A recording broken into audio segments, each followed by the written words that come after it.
सही हदीस चैनल पर जुड़े रहने के लिए चैनल को सब्सक्राइब करें और बेल आइकन को दबाकर ऑल करें ताकि हमारे बड़े बड़े उलेमा की तकरीर की नोटिफिकेशन सबसे पहले आप तक पहुंचे। एक मौका और दे दे, एक मौका और दे दे, एक बार दुनिया में दोबारा मुझे भेज दे। लअल्ली आमलु सालिहा, ऐ अल्लाह मैं वादा करता हूँ अब शराब को हाथ नहीं लगाऊंगा, अब ज़िना नहीं करूंगा, अब हराम कमाई नहीं कमाऊंगा। ऐ अल्लाह मैं अब वादा करता हूँ तू एक चांस और दे दे, मैं अपनी जिंदगी को तुझे राजी करने वाले अमल में गुजारूंगा, मैं नेक अमल करूंगा, मैं अमल सालेह करूंगा। मगर अल्लाह ताला दोबारा मौका एक बार मांगा। दुनिया में बच्चा फेल हो गया, चलो भाई उसी क्लास में पढ़ेगा, अगले साल मेहनत करेगा, पास हो जाएगा। मगर दुनिया में हम जो एग्जाम देने आए हैं, जो इम्तिहान देने आए हैं, जो परीक्षा हम आप दे रहे हैं, इस परीक्षा में जो फेल हो गया वो हमेशा के लिए फेल हो गया, और जो पास हो गया वो हमेशा के लिए पास हो गया।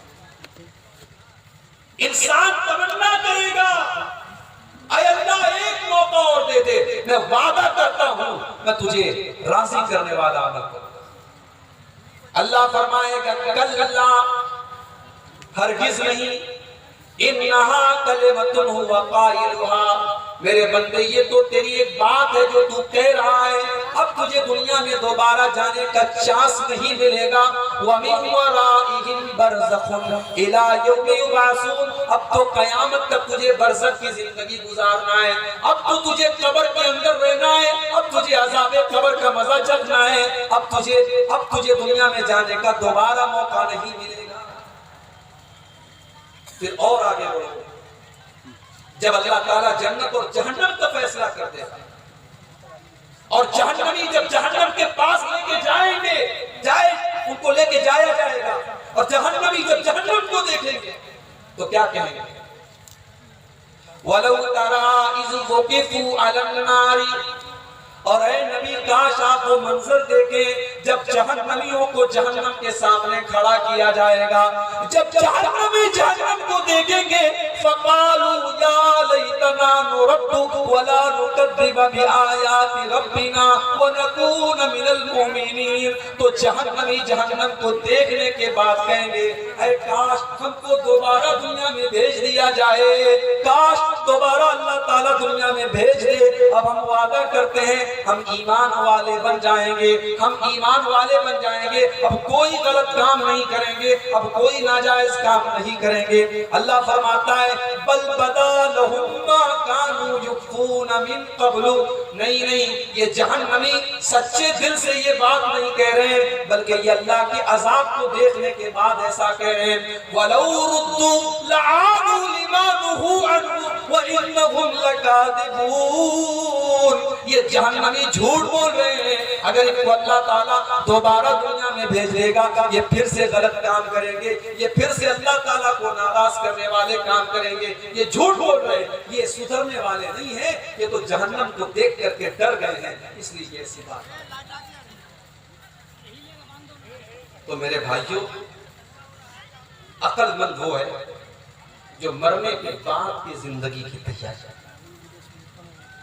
जानते हो सबसे बड़ा अक्लमंद कौन है? अल्लाह के नबी से पूछा गया है, अल्लाह के नबी अय्युल मुमिनीन अक़ियस, सबसे बड़ा अक्लमंद मुसलमान कौन है, सबसे बड़ा जीनियस मुसलमान कौन है? अल्लाह के नबी ने फरमाया अक्सरुहुम लिल मौति ज़िक्रा, जो सबसे ज्यादा मौत को याद करे, व अहसनुहुम लिमा बादहु इस्तेदादा, और मौत के बाद की जिंदगी की सबसे अच्छी तैयारी करे।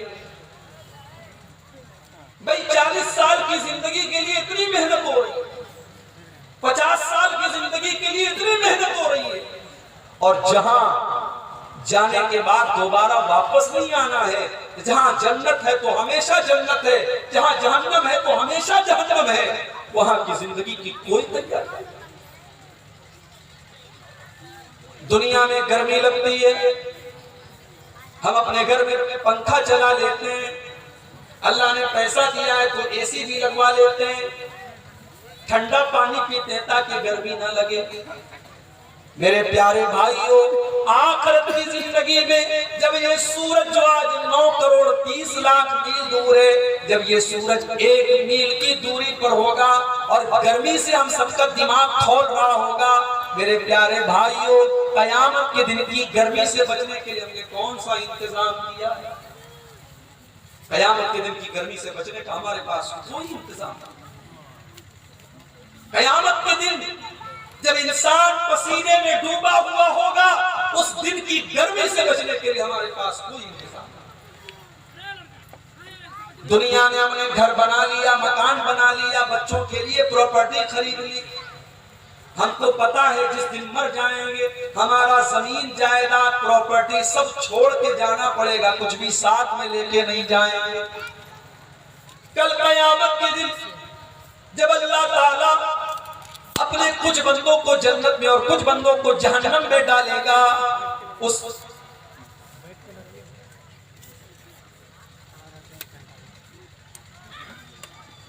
कल कयामत के दिन जन्नत में हमारा मकान कैसे बन जाए, जन्नत में घर कैसे बन जाए, इसकी फिक्र मेरे प्यारे भाइयों को कब होगी? इसकी चिंता हम कब करेंगे कि जन्नत में हमको एक महल मिल जाए, जन्नत में एक मकान मिल जाए। इधर अजान की आवाज आ रही है, उधर हमारा नौजवान बैठ करके गप्पे लड़ा रहा है, इधर फजर की अजान हो रही है, मुअज्जिन चिल्ला रहा है अस्सलातु खैरुम मिनन नौम, और हमारा नौजवान बिस्तर पे आराम से लेटा है, क्योंकि रात को 2 बजे तक तो वो बैठ करके मोबाइल पे गाना सुन रहा था, उस बेचारे को नींद आ गई, सोया। हमने तो 5 टाइम की नमाज भी पढ़ना गवारा नहीं किया। 24 घंटे में 5 टाइम की नमाज अगर आधा घंटा भी आप मान लें, 24 घंटे में 2.5 घंटा भी अपने रब के आगे सर झुकाने के लिए हम तैयार नहीं है। हम तो इतने कठोर हो चुके, इतने सख्त दिल हो चुके कि अजान हो रही है और हमारी दुकान चल रही है, हमारा कारोबार चल रहा है, अपने काम धंधे में मस्त बने हुए हैं। मेरे प्यारे भाइयों, लानत है ऐसे काम पर और लानत है ऐसे धंधे पर जिसकी वजह से हम नमाजों को छोड़ रहे हैं। आपका धंधा, आपकी दुकान, आपका कारोबार नमाज से बड़ा नहीं है। नमाज का टाइम हो जाए, कारोबार बंद कर दो, अपना लेन देन बंद कर दो। नमाज का टाइम हो जाए तो मस्जिद की तरफ दौड़ो, अल्लाह के जिक्र की तरफ दौड़ो। इसीलिए अल्लाह ने फरमाया कि मेरे नेक बंदे वो हैं रिजालुल्लाह तुलहीहिम तिजारतु वला बैउन अन ज़िक्रिल्लाहि व इक़ामिस सलाति व ईताइज़ ज़कात। मेरे नेक बंदे वो हैं, मेरे अल्लाह वाले बंदे वो हैं कि उनका कारोबार उनको नमाज से कभी गाफिल नहीं करता है। नमाज का टाइम होता है तो वो सिर्फ नमाज पढ़ते हैं, नमाज का टाइम आने के बाद वो कोई और काम नहीं करते, सबसे पहले नमाज। 5 टाइम की फर्ज नमाज हम नहीं पढ़ते। और यहाँ अल्लाह के रसूल की बीवी हजरत उम्मे हबीबा, हम सब की माँ हजरत उम्मे हबीबा कहती हैं, अल्लाह के नबी ने फरमाया जो दिन रात में 12 रकात नमाज पाबंदी से पढ़े, जो फजर की 2 रकात सुन्नत पाबंदी से पढ़े, जो ज़ोहर के पहले 4 रकात और ज़ोहर के बाद 2 रकात पाबंदी से पढ़े, जो मगरिब के बाद 2 रकात पाबंदी से पढ़े, जो इशा के बाद 2 रकात पाबंदी से पढ़े, जो 12 रकात नमाज पाबंदी से पढ़े, अल्लाह ताला उसको जन्नत में एक महल अता फरमाएगा। उम्मे हबीबा कहती हैं जब से मैंने अल्लाह के रसूल की ये हदीस सुनी है, मैंने ये 12 रकात नमाज कभी नहीं छोड़ी है, मैंने पाबंदी से ये 12 रकात नमाज पढ़ी है ताकि अल्लाह ताला जन्नत में एक महल मुझको भी दे दे, एक घर मुझको भी दे दे, एक मकान मुझको भी दे दे। ओ मेरे प्यारे भाइयों, आपने मझेली में शायद बहुत अच्छा मकान बना लिया हो, आपने कटिहार में शायद बहुत अच्छी प्रॉपर्टी खरीद ली हो, मगर ये दुनिया की प्रॉपर्टी आखिरत में आपके काम आने वाली नहीं है। आखिरत में आपके काम वही घर आएगा जो जन्नत में अल्लाह ताला आपको देगा। आखिरत की तैयारी हम कब करेंगे? दुनिया में हम इतने मगन बने कि हम अल्लाह को भूल चुके हैं, आखिरत को भूल चुके हैं। कयामत का दिन होगा, अल्लाह ताला की बारगाह में हिसाब लिया जाएगा, अल्लाह ताला तराजू रखेगा। और अल्लाह का तराजू कैसा होगा? दुनिया में सबसे अच्छा तराजू जो होता है वो सोनार का तराजू माना जाता है। सोनार का जो तराजू होता है ना, औरतों की नाक की जो नथिया होती है वो नथिया भी आप सोनार के तराजू में रखेंगे तो बता देगा कि कितने मिलीग्राम का है। ग्राम नहीं, ग्राम का भी जो यानी हजारवां हिस्सा होता है, मिलीग्राम सोनार के तराजू में वो भी पता चल जाएगा कि औरत के नाक की नथिया का वजन कितना है।